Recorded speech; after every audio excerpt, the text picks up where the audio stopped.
et capturer celle-ci sur la pellicule de la meilleure façon possible. Nous allons suivre les différentes équipes en train de relever ce défi unique en son genre.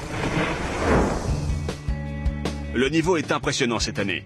La première équipe à associer une équipe de production à un groupe d'athlètes est l'équipe suédoise Goosebumps. Pour la France, l'équipe O7. C'est la deuxième fois ici pour l'équipe russe Gravity Workshop. Ils ont fait tout le chemin depuis la Finlande dans leur bus rose. C'est l'équipe Golgot. Ils ont gagné l'édition des Outdoor Games l'été dernier en 2009. Ne vous laissez pas berner par leur attitude décontractée, car les Finlandais apportent toujours une touche très créative à leurs films.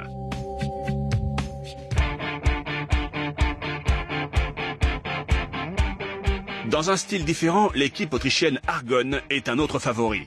Ils ont gagné la version hivernale de cet événement ici, à Chamonix, en 2009. Ce sont de sérieux prétendants.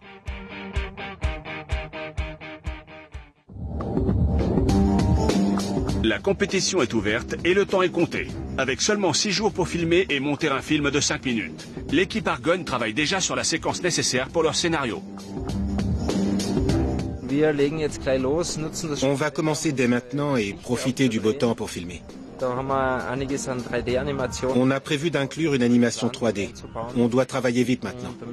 Notre expert en 3D Andy doit commencer à monter rapidement parce que sinon, on ne sera pas en mesure de terminer le tout avant la fin de la semaine.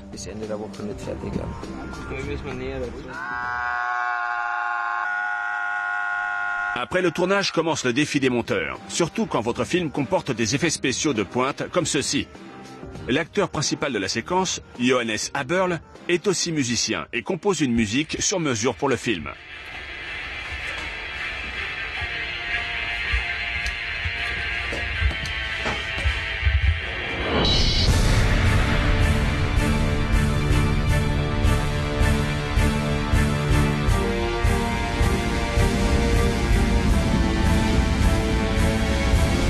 L'équipe Argonne a visiblement placé la barre très haut cette année, mais ce n'est que le début d'un marathon d'une semaine.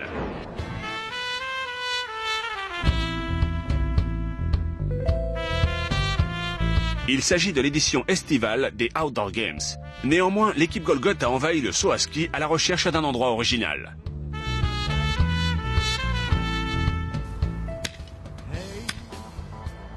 Je lise juste la zone d'atterrissage. On va essayer de sauter le saut à ski avec un vélo. J'espère sauter genre 15, 20, peut-être 25 mètres. Là, on est à la marque des 22 mètres. J'espère seulement que ça va fonctionner. Dès le premier essai. Juha Matiputa est une force motrice dans l'équipe Golgot. Et son record aux Outdoor Games consiste en un backflip au-dessus d'une voiture au milieu des flammes. Donc ce n'est pas vraiment surprenant de le voir pousser son vélo jusqu'au sommet de l'impressionnant tremplin de saut à ski.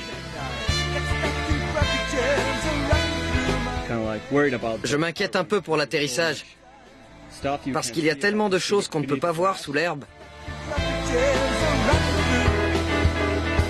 Les caméras tournent, l'action peut commencer.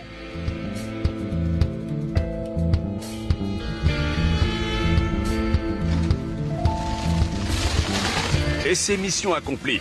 Juste une autre journée au bureau pour les Golgot.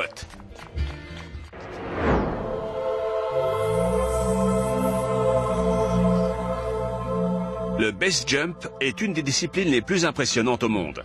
Et celle qui a fourni quelques séquences de films incroyables au cours des dernières éditions des Outdoor Games. Avec leur wingsuit, les base jumpers ne sont plus que en chute libre et cela ouvre la voie à des vols encore plus spectaculaires.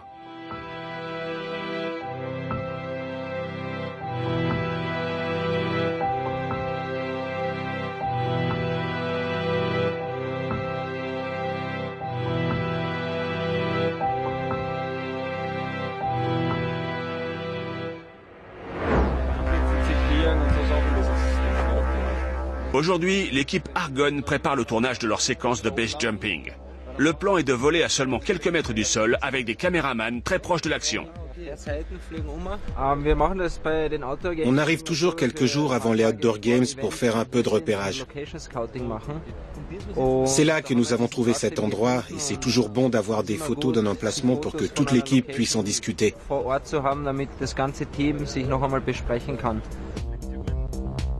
Le problème est que tu ne peux pas aller là-bas. On a essayé d'y aller, mais les gens du coin nous ont dit qu'il n'y avait rien à part des roches dans la forêt, rien d'autre. Alors maintenant, on a décidé d'y aller en parapente. Nos 2 parapentistes nous déposent là-haut, et on espère qu'il va en sortir quelque chose. Pour moi, c'est possible de voler 1 ou 2 mètres de mon objectif. Ce serait plus difficile de voler près du sol. C'est beaucoup plus compliqué que de voler le long du mur.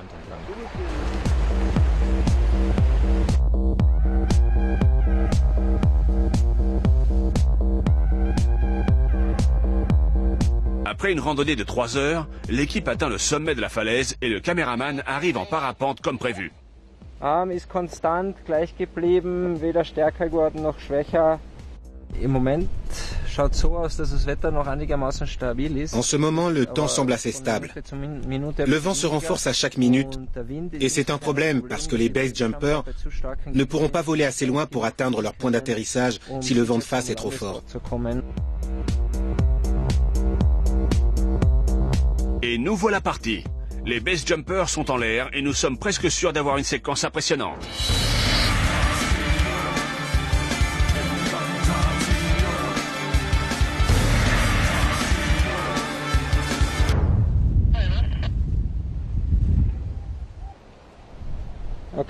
Ok.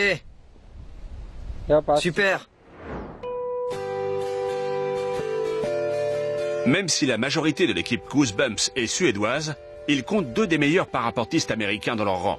Tim et Anthony Green sont aussi connus sous le nom des Acro Twins.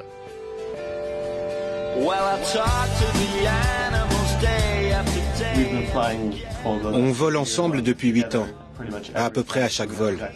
Donc on sait exactement ce qu'on va faire. On n'a pas besoin de plan parce qu'on a une sorte de connexion télépathique. C'est facile pour nous de travailler ensemble et d'effectuer un balai aérien synchronisé. L'autre défi quand on effectue cette manœuvre particulière de la synchrospirale est la gravité.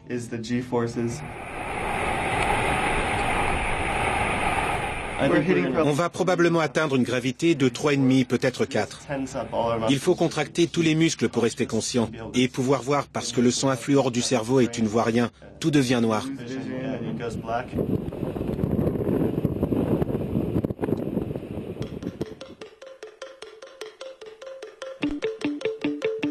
Pour la performance d'aujourd'hui, les Acro Twins auront des passagers supplémentaires. Petra et Rok sont 2 base jumpers slovènes qui se préparent à une cascade unique.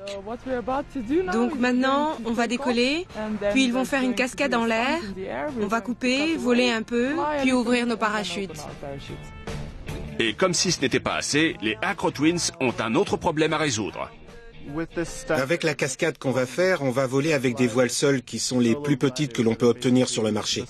Et on va les prendre en tandem avec un base jumper descendant devant nous. Donc, on ne va pas faire un décollage normal. On va plutôt aller sur cette falaise un peu herbeuse, de sorte qu'on puisse obtenir une bonne vitesse.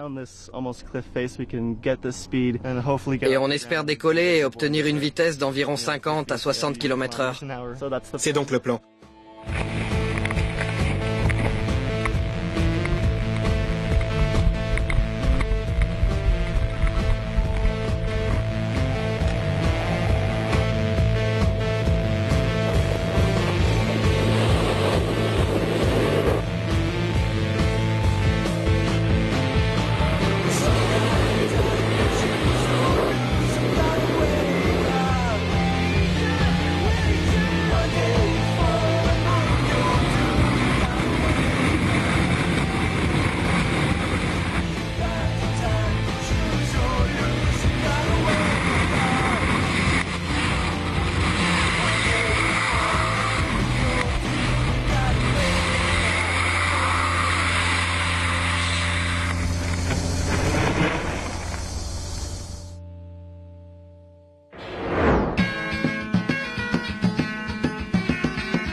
Comme les jours passent et que la date limite se rapproche, l'équipe française O7 tourne une dernière séquence de kayak dans un canyon minuscule.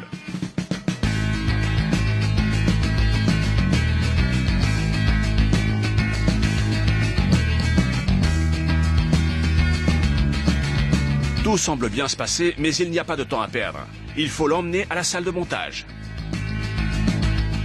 Oh bah là, on est dans la dernière ligne droite. Il nous reste jusqu'à 20h pour finir le film. Là, on est en train de fignoler la séquence de para. Il ne nous reste plus qu'à faire un peu d'étalonnage et le film sera fini.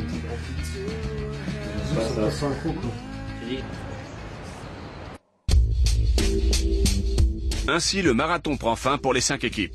Les juges entrent alors en jeu et leur tâche n'est pas facile car les discussions sont intenses. Glenn Plake, légende du ski freestyle et membre du jury, profite de chaque minute. Ces films nous permettent de nous mettre dans la peau d'un athlète. Ce ne sera peut-être que pour 1 ou 2 secondes, mais on se sent presque comme un best jumper l'espace d'un instant. Un autre membre du jury influent est la Suissesse Geraldine Fastnacht, une snowboardeuse extrême et best jumper qui a participé aux précédentes éditions des Outdoor Games.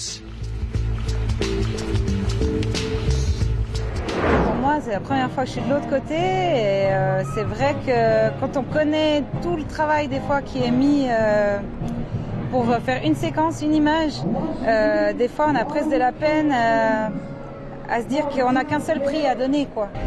Et finalement, je trouve que c'est vachement plus facile de faire du base jump.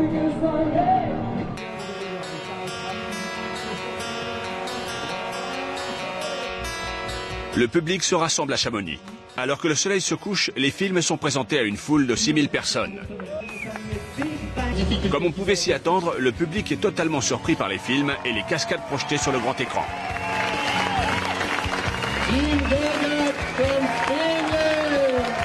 L'un des points culminants de la soirée est sans aucun doute la projection du film de l'équipe Golgot, qui remporte les faveurs du public. Voyons ce que la folle équipe finlandaise a fait cette fois.